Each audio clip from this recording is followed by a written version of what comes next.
Everyone, കുറേ എല്ലാ വീഡിയോസൊക്കെ കണ്ടിട്ട് എന്നോട് കുറച്ച് പേരൊക്കെ ചോദിച്ചിട്ടുണ്ടായിരുന്നു. റീസൺ വേറെ ഒന്നുമല്ല, ഹസ്ബൻഡ് വന്നിട്ടുണ്ടായിരുന്നു നാട്ടിൽ 1 മന്ത് വെക്കേഷന്. അപ്പോൾ എനിക്കും എഡിറ്റിങ്ങും വീഡിയോ അപ്ലോഡ് ചെയ്യാനോ ഒന്നിനും നേരം കിട്ടിയിട്ടുണ്ടായിരുന്നില്ല. ഞാനും ഫുള്ള് ബിസി ആയിരുന്നു. കുറേ വീഡിയോസ് എടുത്തു വെച്ചതുണ്ട്, എഡിറ്റ് ചെയ്യാനുണ്ട്. ഇനി ഓരോന്നും പതുക്കെ ഞാൻ അപ്ലോഡ് ചെയ്യുന്നതായിരിക്കും. പിന്നെ എനിക്ക് തോന്നുന്നിപ്പോൾ ഞാനൊരു 1 മന്തായി ഒരു ഫുൾ ലെങ്ത് വീഡിയോ ഇട്ടിട്ട്. അതിൻ്റെ ഉള്ളിൽ 1-2 ഷോർട്സൊക്കെ ഇട്ടിട്ടുണ്ടായിരുന്നു. So welcome back to my another video.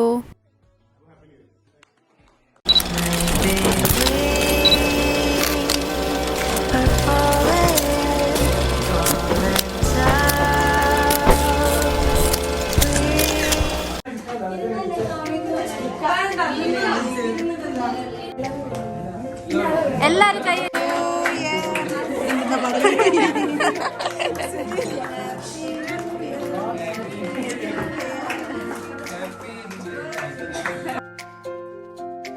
അപ്പോൾ ഈ വീഡിയോ ഇനി എന്താണെന്ന് ഞാൻ പറയണ്ടല്ലോ. അതെ, ഞാനിപ്പോൾ കോസ്റ്റ് ചെയ്യുന്നിടത്ത് 2025 ന്യൂ ഇയർ സെലിബ്രേഷൻ ആയിരുന്നു.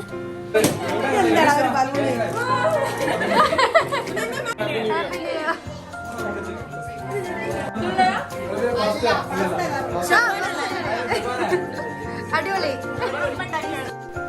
ഈ ഒരു പ്രോഗ്രാം കോർഡിനേറ്റ് ചെയ്തിട്ടുണ്ടായിരുന്നത് ഞങ്ങൾ സ്റ്റുഡൻസ് തന്നെ ആയിരുന്നു കേട്ടോ.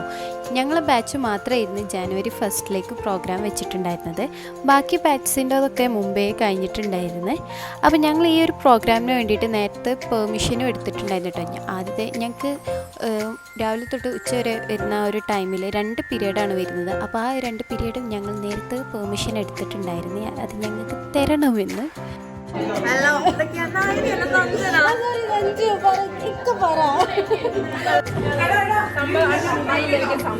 അനീഷ് എന്ത് പായസ? Happy new year.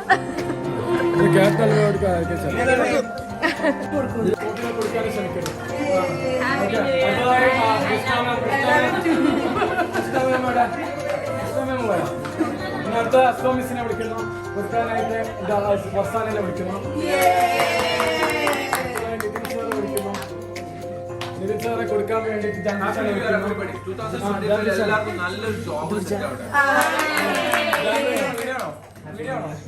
ഓക്കെ, അടുത്തതായി കൃഷ്ണ മാമിന് കൊടുക്കാൻ വേണ്ടി അനുഷനെ വിളിക്കുന്നു.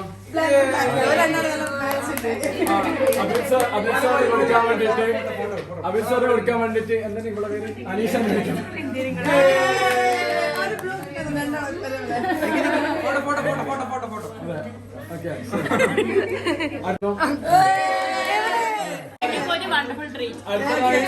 അടുത്തതായി പാർവതി മിസ്സിന് കൊടുക്കാൻ വേണ്ടി.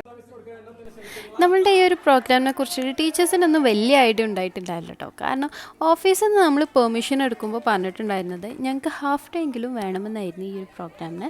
അപ്പോൾ ഞങ്ങൾ വെച്ചിട്ടുണ്ടായിരുന്ന പ്രോഗ്രാംസ് കേക്ക് കട്ടിങ്, പിന്നെ ഓരോരുത്തരും ഹോം മെയ്ഡ് ഫുഡ്സൊക്കെ കൊണ്ടുവന്നിട്ടുണ്ടായിരുന്നു. ഞാൻ പാസ്തയായിരുന്നു ഉണ്ടാക്കി കൊണ്ടുവന്നത്. പിന്നെ ന്യൂ ഇയർ ഫ്രണ്ടിനെ തിരഞ്ഞെടുക്കുക, ഗിഫ്റ്റ് ഷെയർ ചെയ്യുക, പിന്നെ നമ്മൾ ഓരോരുത്തരും അവിടെ എത്തിയതിന് ശേഷമുള്ള എക്സ്പീരിയൻസും ഷെയർ ചെയ്തിട്ടുണ്ടായിരുന്നു. അപ്പോ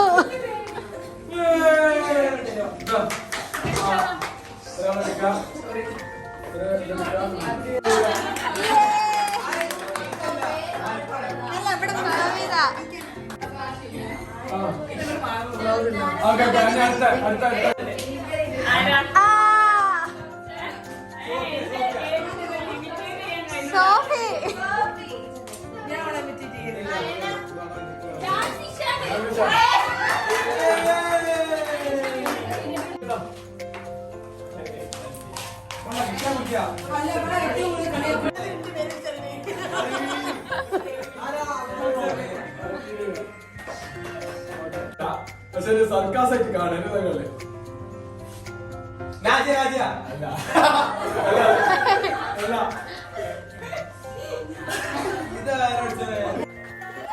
നമ്മൾ ഗിഫ്റ്റ് ഷെയർ ചെയ്തിട്ടുണ്ടായിരുന്നത് അവർ ഇമിറ്റേറ്റ് ചെയ്ത് കാണിച്ചിട്ടായിരുന്നു കേട്ടോ. അവർ പോലും വിചാരിച്ച് കാണില്ല ഞാൻ ഇങ്ങനെയാണെന്നുള്ളത്. നല്ല രസമുണ്ടായിരുന്നു പരിപാടി.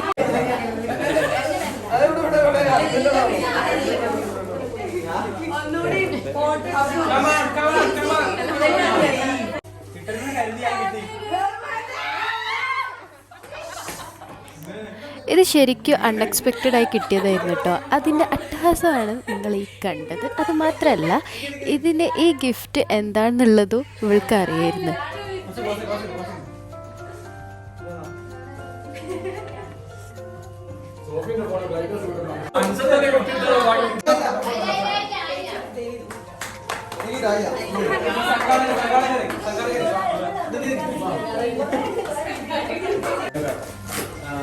എനിവേ വന്ന മുതൽ എന്താ പറയാ, ഞാൻ ഏത് ടൈമാണെങ്കിലും പരിപാടിക്കാണെങ്കിലും എല്ലാ കാര്യങ്ങളാണെങ്കിലും എപ്പോഴും ഹാപ്പിയാണ്, കുഴപ്പമൊന്നുമില്ല. പിന്നെ നിങ്ങൾക്ക് എല്ലാവർക്കും ഉണ്ടാവില്ലേ ന്യൂ ഇയർ റെസൊല്യൂഷൻസും കാര്യങ്ങളൊക്കെ ഉണ്ടാവും. അത് നമുക്ക് എന്തായാലും അടുത്ത ഡീറ്റെയിൽഡ് ആയിട്ട് കേൾക്കാം, എല്ലാവരും എന്താണെന്നുള്ള കാര്യങ്ങൾ. അത്രയൊക്കെ തന്നെ. എന്തായാലും ഞാൻ നിങ്ങളെ കൊണ്ടുപോയാലും നിങ്ങളെ ഈ ബാച്ചിനെ ഞാൻ മിസ് ചെയ്യും. 2024 എന്ത് ചെയ്തു, 25 എന്ത് മുതൽ ഇത് ചെയ്യുമെന്നത് എന്തെങ്കിലും ഒരു മോട്ടിവേഷൻ വേണ്ട. അത് പറഞ്ഞതെന്നല്ല, തനി ആലോചിക്കാം, എല്ലാവർക്കും ഉണ്ടാവും എന്തെങ്കിലും. Happy new year.